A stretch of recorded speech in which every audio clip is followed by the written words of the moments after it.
Bismillahirrahmanirrahim. Izinkan saya memperkenalkan diri. Nama saya Nurul Aini, mahasiswi Universitas Abdurraq Pekanbaru Riau, prodi Psikologi dengan NIM 2173201041. Video pembelajaran ini dibuat untuk menyelesaikan tugas ujian tengah semester mata kuliah Psikologi Pendidikan Dasar dengan dosen pengampu Bapak Riono Frianda, MPSI Psikolog.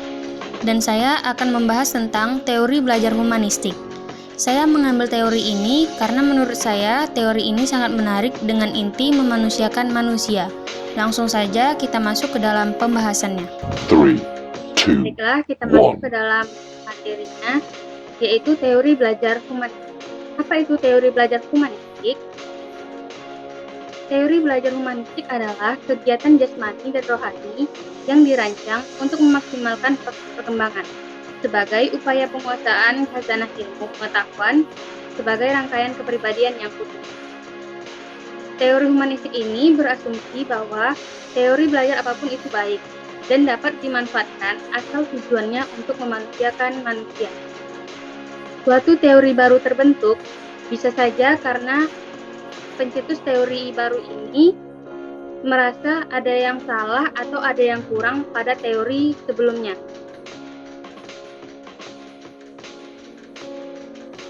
Begitu pula pada teori belajar humanistik ini.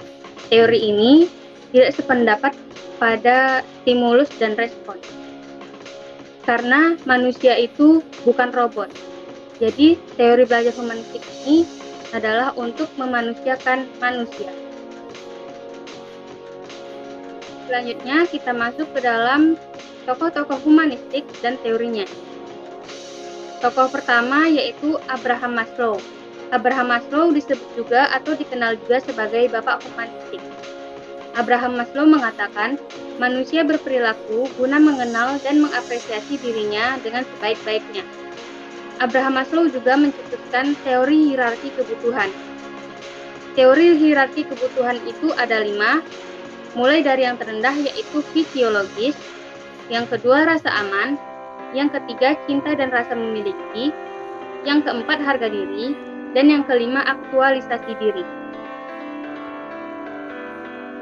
Maka dari itu, seseorang akan terdorong guna mencukupi kebutuhan-kebutuhannya yang 5 ini. Tokoh selanjutnya yaitu Arthur Combs. Arthur Combs mengatakan teori ini menekankan pada konsep kebermaknaan dalam belajar. Belajar terjadi bila mempunyai arti bagi seorang individu. Menurut Combs, guru tidak bisa memaksa materi yang tidak disukai atau tidak relevan dengan kehidupannya.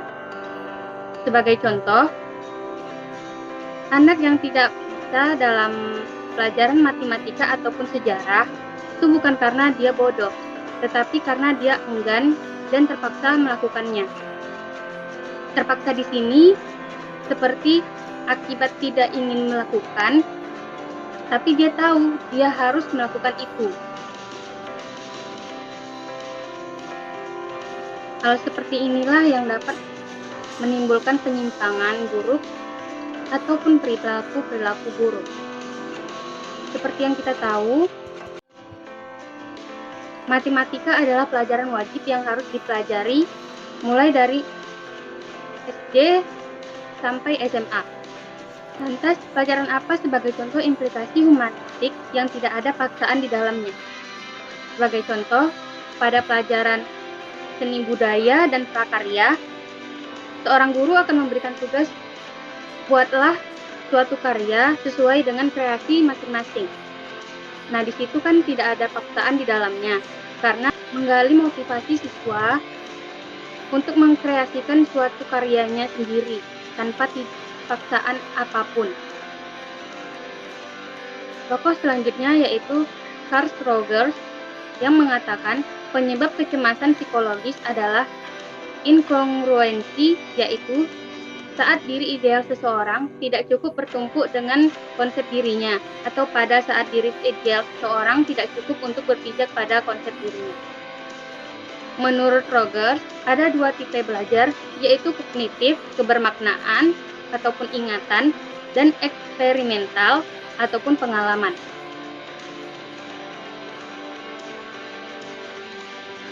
Teori Rogers ini lebih penuh harapan dan optimis tentang manusia, karena menurut Rogers, manusia mempunyai potensi-potensi yang sehat untuk maju.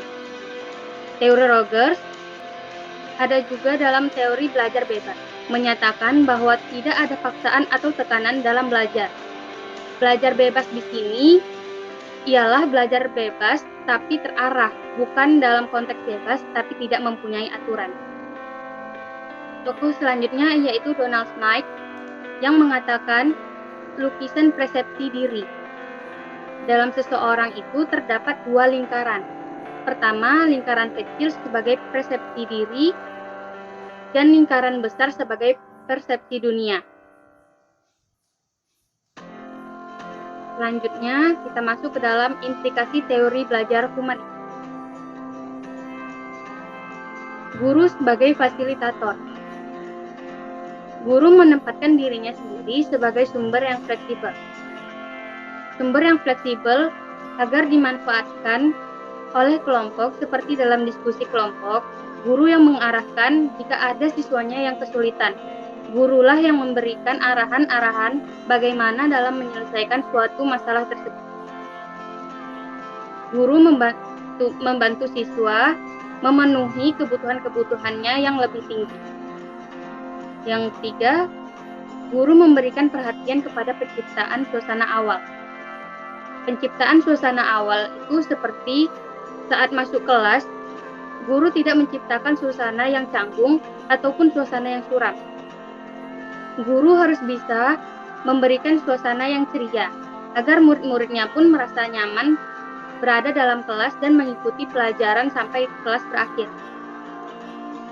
Seperti pada awal masuk, setelah berdoa, mungkin guru mengajak main game atau mengajak game-game kepintaran untuk mencairkan suasana. Selanjutnya, prinsip teori humanistik. Yang pertama yaitu nilai sebagai evaluasi belajar. Teori humanistik ini beranggapan bahwa proses belajar dinilai lebih penting daripada hasil.